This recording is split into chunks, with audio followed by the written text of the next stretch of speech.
Hi, everyone. Welcome to the Awakening Empress channel.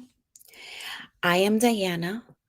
I help people who have been in toxic relationships to set healthy boundaries and love themselves so that they can feel whole again.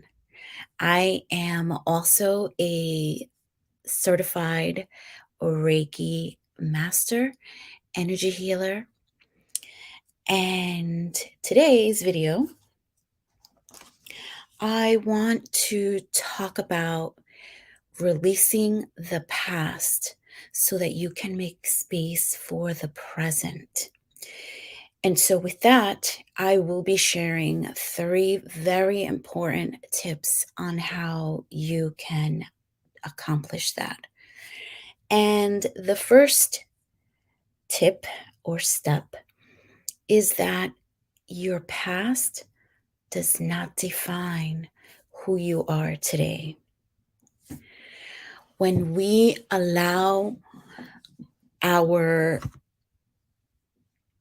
experiences from the past, especially while we were in the phase of being children, or maybe it was in the teenager period, those circumstances, whatever they were, does not mean that you will fall into those same patterns. It does not mean that you too will be struggling. It does not mean that you will continue in that. The word literally just escaped me. Um, I'm sure it's going to come back to my mind. But what I wanted to say is that generational curses, right? That does not define who you are today and who you are meant to be in the future. None of that matters to the point that you stop being your greatest self, that you stop being connected with your inner highest self, that you disconnect from love all completely. That is not the healthy path. So again, you are not your past.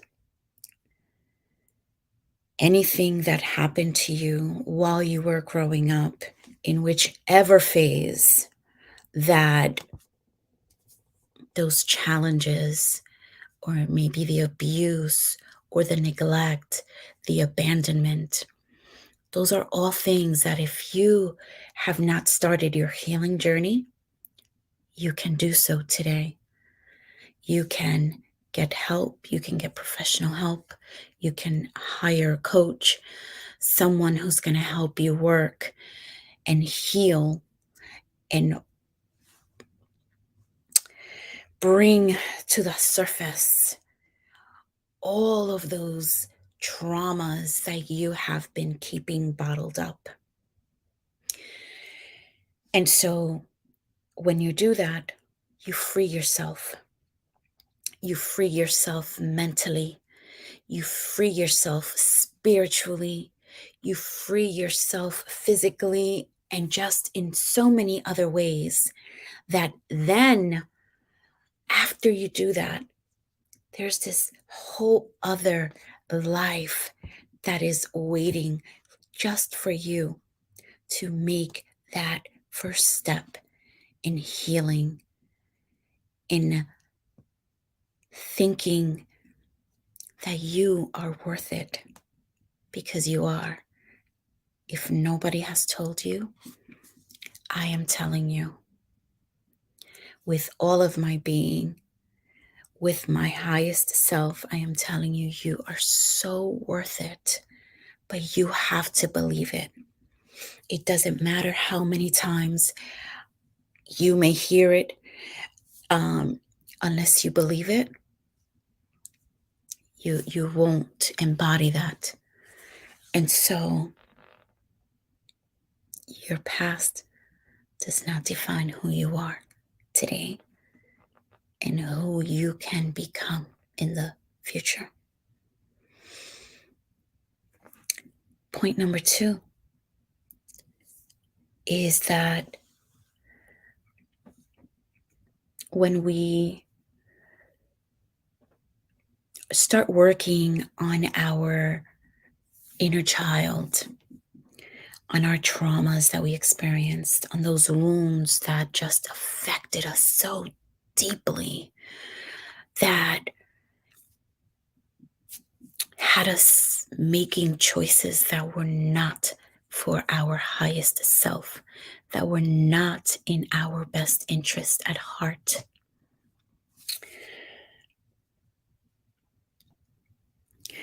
Things that maybe you have never addressed, things that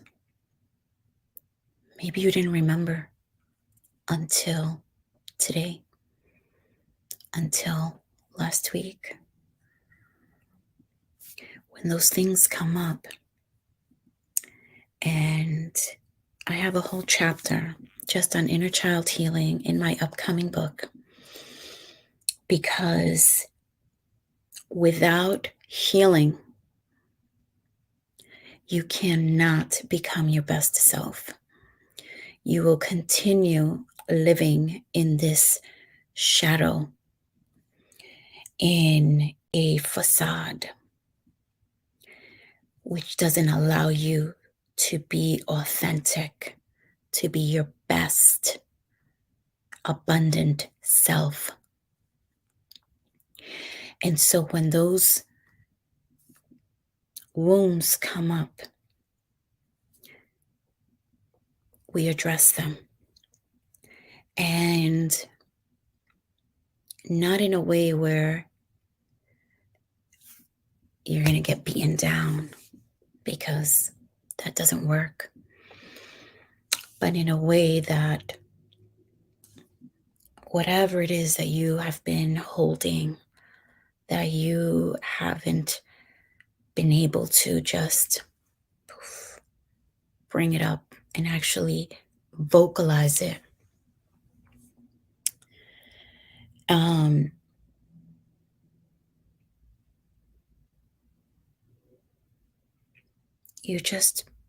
You will be held in this bubble, in this cocoon where growth doesn't happen.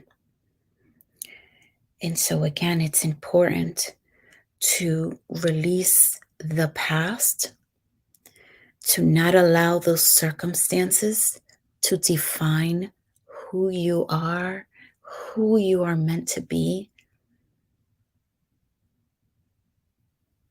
Our inner child traumas and wounds, when we address them and we allow those emotions to actually come to the surface,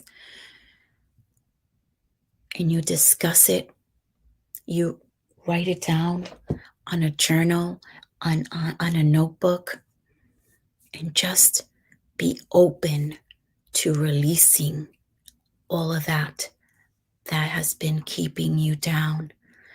Maybe you never spoke your truth because of what happened to you in your past. Maybe it held you back from standing in your power, from fully embodying who you are. Maybe you shied away from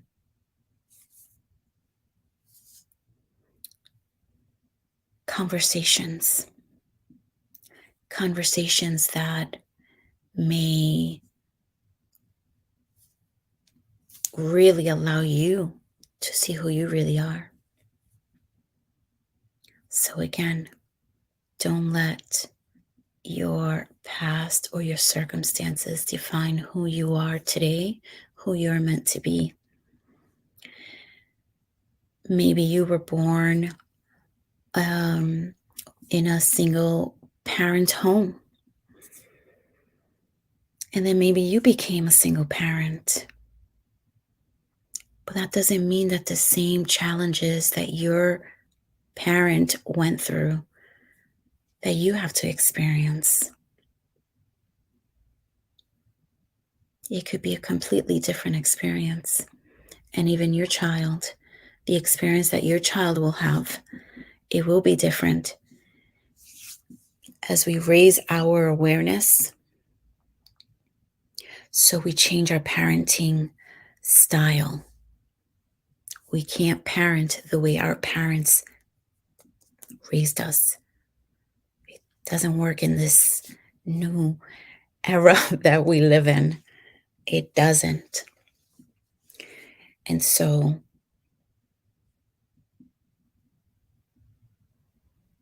don't let that stop who you're meant to be.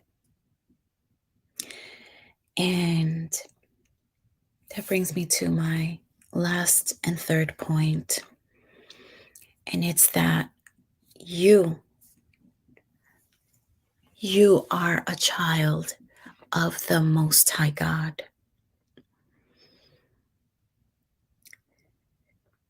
You are more powerful than you have given yourself credit for. It took me a long time to understand what that meant, that you are a child of the Most High God. I interpreted it as a way that I had to dress a certain way, that I had to speak a certain way, that I had to behave a certain way and hide aspects of myself that maybe God wouldn't be proud of, that I had to parent a certain way. And that's not what it means. At least now I understand through my years of my healing journey. And what I now embody is that the God Almighty, He is the most powerful spiritual being ever. And if He says that I am His daughter, then that means that I shall not suffer at the hands of another. That means that what I wish and what I manifest, and if it's for my highest self, my God, the universe, will bring it towards me. If I am connected to my highest self, to Source, then I am in connection with the Most High. And that statement helped me in my healing journey. When I was in a toxic relationship and I had lost almost all faith whatsoever that my life was ever going to get better, I hung on to faith as small as a mustard seed. And then I remembered that you, me, we are daughters and sons of the Most High God.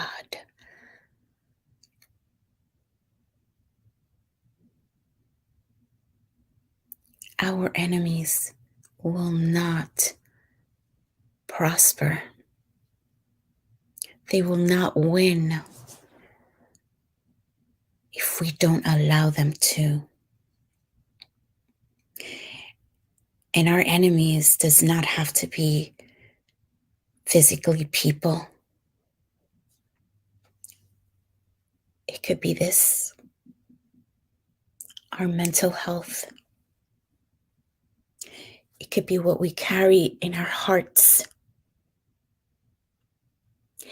It could be what we hear, what we allow others to put into us.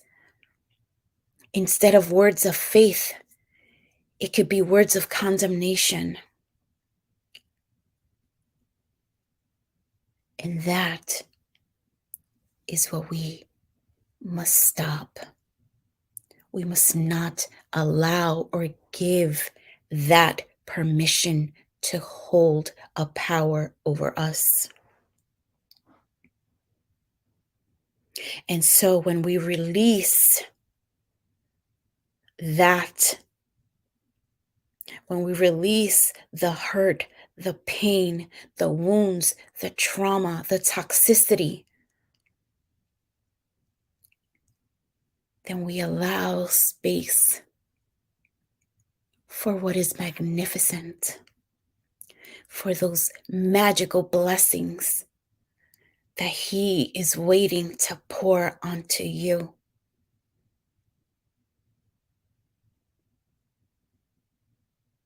But you got to take that first step.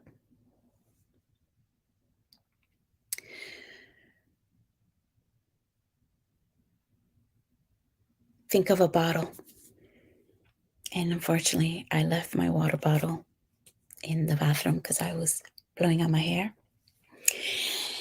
I don't have anything else here that I can. Okay. I will use my little candle holder. Okay. You keep adding. And now it's full. And everything that's in here is past hurts, negative thinking, old belief systems, trauma, toxic relationships, abuse, physical, sexual, financial, emotional, spiritual.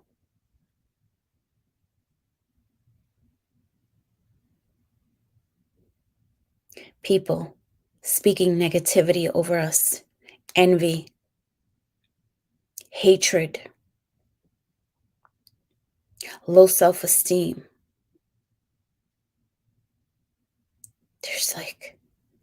There's no more space for anything else. So how can God and the universe pour onto you if you're full of junk, full of toxic energies, behaviors? He can't. So in order for Him to fill our cup, we have to start to open up and start letting things go, because it's not worth it. It's so not. And as you start letting go, and things, that hatred that you felt for that person that maybe abused you, for your ex-partner, your ex-spouse, your parent that abused you mentally, physically, and you just start opening up. And instead of hatred, you replace it with forgiveness. And forgiveness for you, for going through what you went through. And you start opening up to love. And instead of doubt, you start having some faith. Remember, you just need faith as small as a mustard seed. That's all you need. That's what helped me I felt like I crawled my way out of that toxic relationship that I was in. I crawled my way out because that's all I was hanging on to. Because he said that I am a daughter of the Most High God. And so I hung on to that. And the more that I opened up and I healed, the more that God poured onto me. And instead of having a tiny bit of faith, I started having more faith because things were getting better.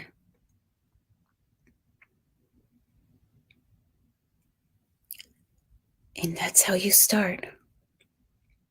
Healing is not an overnight process. It is a raw, unfiltered journey that you take, and you surround yourself with beings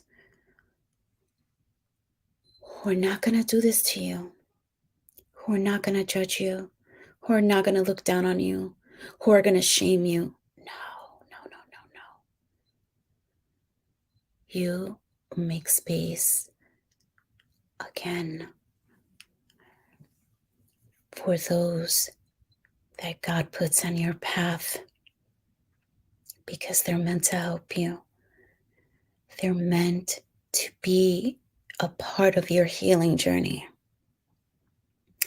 in whatever capacity that they are there to fulfill that.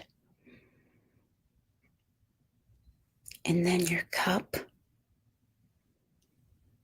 is going to be overflowing with goodness, with blessings, with riches, maybe financial, but it's more spiritual than anything. And with that comes the emotional, the physical. Not only do you look better, but you feel better. You start talking words of faith to yourself. You don't wait on no one. You do that for you. And the more that happens, the more that you're connected to your highest self, the less your past comes to the forefront. Now I will share. I do not like the phrase, don't forget where you came from. Why? Because again, that's putting self-doubt. Self-doubt, that's putting a form of jealousy and envy because you have done or you are doing the healing work. And that phrase is a no-no. In my coaching program, we do not use that. Because if that happened to everybody, then guess what? Nobody would be prospering. Just because you came from an abusive home doesn't mean that you will be an abuser.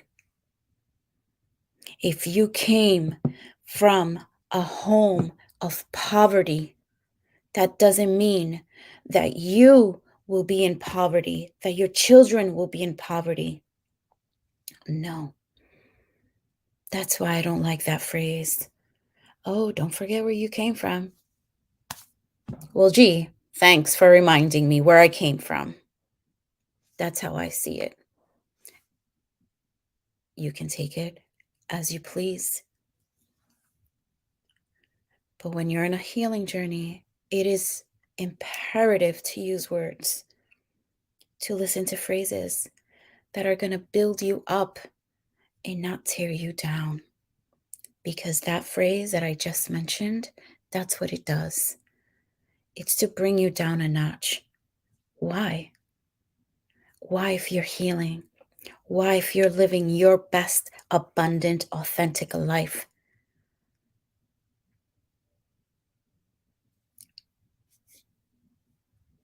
Leave the past. Leave those phrases that don't build you up. Leave them in the past. And you replace them with words of wisdom, with phrases that are uplifting, with positive affirmations. That's what you can do to now fill your cup. And the universe will reciprocate in more ways than you can ever imagine. Trust me, I am a living proof of it. A living proof of how much I am being blessed. Now, does that mean that we don't have challenges? That's not what it means. That's not what it means at all. But I talked about that in one of my previous videos, so you can go take a look. I really hope that you found this information valuable, inspiring. I invite you to like, share, and subscribe. If you put a comment, I will be sure to send you Reiki healing.